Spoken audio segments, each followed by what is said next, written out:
अभिषेक भाई, भारतीय जनता पार्टी के कार्यालय में हमेशा मिठाइयाँ रहती, क्योंकि यहाँ खुशी का माहौल हमेशा रहता है। सुबह भी मैंने यही कहा था कि थोड़ा सा इंतजार करिए, भारतीय जनता पार्टी के पक्ष में सारे परिणाम आएंगे। उसका सिर्फ एक ही कारण है कि जो विकास वहाँ पे हुआ है, जो लोगों को बिना पैसे बिना खर्ची पर्ची के नौकरियाँ दिया गया है, उसका लोगों पे ज़बरदस्त इम्पैक्ट पड़ा, प्रभाव पड़ा, क्योंकि वहाँ हरियाणा की जनता हुड्डा कुशासन को और कांग्रेस सार के 70 साल के कुशासन को भूल नहीं पाती। जब वहाँ के वोटर वोट करने जाते हैं तो उनको ये लगता है भैया हिमाचल प्रदेश में ये थे, सबको कलेक्टर बना रहे थे, सैलरी देने का पैसा नहीं मिला, और पता चला टॉयलेट पे भी शौच पे भी टैक्स लगा दिया। तो ऐसी सरकार से नमस्कार ही करना उचित है। भारतीय जनता पार्टी तीसरी बार वहाँ पे सरकार बनाने जा रही है। तो ये भाई, लेकिन बस एक छोटा सा ये है, जरा कांग्रेस वालों से पूछे जलेबियों का क्या करेंगे। जलेबी तुम मुलायम हो गई होंगी। ठीक है, आपके पास लौटेंगे अनुरुद्ध जी, और हमारे साथ प्रियंका गुप्ता जी भी कांग्रेस से बनी हुई है। तो प्रियंका जी से सवाल पूछ लेते हैं। बीजेपी तो आपसे सवाल पूछ रहे हैं, प्रियंका जी क्या जवाब देंगी? जलेबियां बटेंगी या नहीं बटेंगी? देखिए, उनसे कहिए इंतजार करिए, वरना ज़्यादा आप खाएंगे तो डायबिटीज़ हो जाएगी आपको। एक चीज़ मैं ज़रूर कहना चाहती हूँ कि भारतीय जनता पार्टी को कि 10 साल की एंटी इनकम्बेंसी पूरी तरीके से हावी है, और मैं समझती हूँ कि जिस तरह से शुरुआती रुझान आए हैं उसी तरीके से अंतिम परिणाम भी आएंगे। और भारतीय जनता पार्टी जिस तरह की खुशी मनाने की कोशिश कर रही है वो पूरी तरीके से अभी थोड़ी ही देर में पूरी तरीके से धूमिल हो जाएगी। हकीकत है कि वहाँ की जनता ने जिस प्रकार से वोट किया, जिस तरह से जो एग्जिट पोल के आंकड़े आ रहे थे, और जिस तरह से लगातार मैं कहना चाहूँगी कि अभी शुरुआती रुझान आया, उससे साफ जाहिर होता है कि हरियाणा की जनता का मन और दिशा और दशा क्या होने वाली है। परंतु ठीक है, खुश होने के लिए ख्याल अच्छा है, थोड़ी देर खुश हो ले भारतीय जनता पार्टी। पर भारतीय जनता पार्टी से ये पूछना चाहती हूँ, जलेबियों से इतनी नफरत क्यों है भारतीय जनता पार्टी को? नहीं, लेकिन क्या अपने देश में बनी हुई जलेबियों से भी नफरत करेंगे क्या? प्रियंका जी, मिठाइयों को भी बांटेंगे क्या?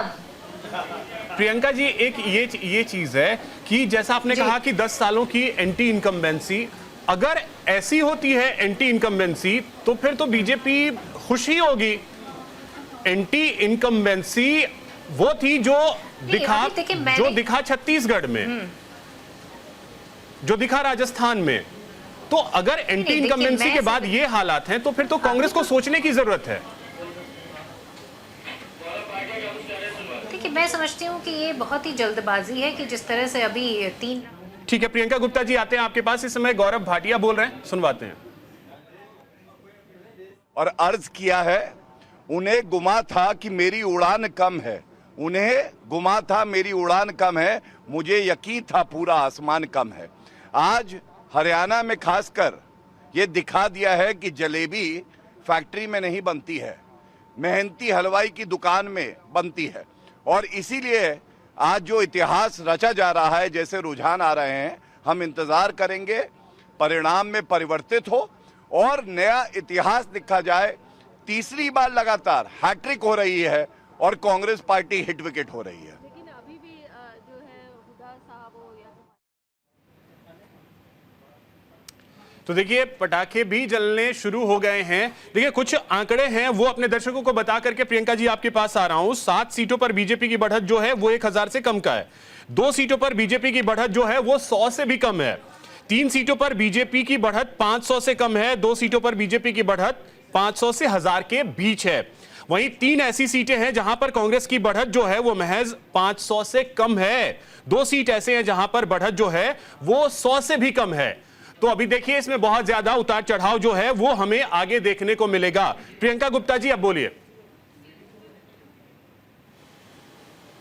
देखिए, मैं वही बात कह रही हूँ जो आप रिपीट कर रहे हैं कि जिस तरह से अभी 3 राउंडों की वोटिंग जो वोट है वो खुल पाया है। उसके साथ मैं ये भी कहना चाहूँगी कि जिस तरह से 1000 वोटों की बढ़त से लेकर जो बात कही जा रही है, मुझे लगता है कि उसको 2-3 राउंड की वोटिंग अगर खुलती है, उसके बाद जिस तरह से आंकड़ा चेंज होना स्टार्ट होगा वो भी आप और हम देखेंगे बैठकर।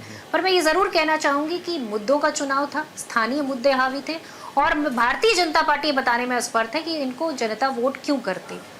बेरोजगारी हरियाणा में नंबर 1, जिस तरह से महिलाओं के ऊपर अपराध हुआ, पहलवानों के ऊपर अपराध हुआ, वो पूरे देश ने देखा। जिस तरह से किसानों के ऊपर अत्याचार हुआ, वो पूरे देश ने देखा। 700 से ज़्यादा किसानों की शहादत हो गई। कौन वोट देगा इन्हें? युवा वोट देगा, महिलाएं वोट देंगी, पहलवान वोट देगा। और आप बताइए, क्या किसान वोट देगा जिसकी एमएसपी की गारंटी आज तक प्रधानमंत्री जी पूरी नहीं कर पाए, फसल का दुगना दाम नहीं दे पाए, 2022 में देने वाले थे, आज 2024 के जो है साल में बैठे हुए। ठीक है प्रियंका जी, तो भारतीय जनता पार्टी को अगर डर नहीं था तो खट्टर साहब को बीच कार्यकाल में हटाने की जरूरत क्या पड़ी थी, उन्हीं के चेहरे पे चुनाव लड़ लेते।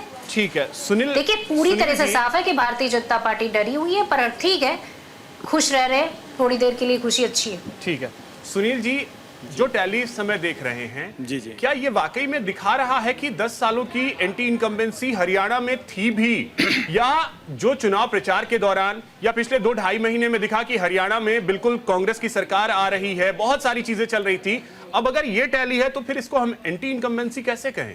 अभिषेक जी, मैं सुबह से एक बात कह रहा हूं जिस पर शायद ही बीजेपी के प्रवक्ता भी जिस बात पर नहीं जा रहे हैं कि वोट प्रतिशत कतई नहीं घटने वाला है भारतीय जनता पार्टी का।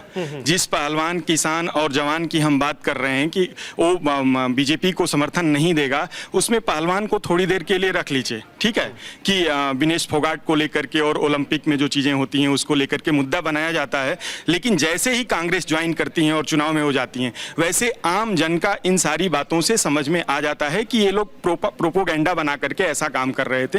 भारतीय जनता पार्टी कहीं एंटी इनकम्बेंसी का तो ये प्रदर्शन नहीं दिख रहा है, बिल्कुल नहीं है। दूसरी बात जो मैं कहना चाह रहा हूं ये कि वोट प्रतिशत 36.5% था पिछले चुनाव में, लगभग मुझे लगता है कि उससे कुछ ज्यादा ही है अभी और अगर ऐसा होता 40% कांग्रेस को वोट है जी, भारतीय जनता पार्टी का बीजेपी 38% है बीजेपी का। आप देखिए कि अगर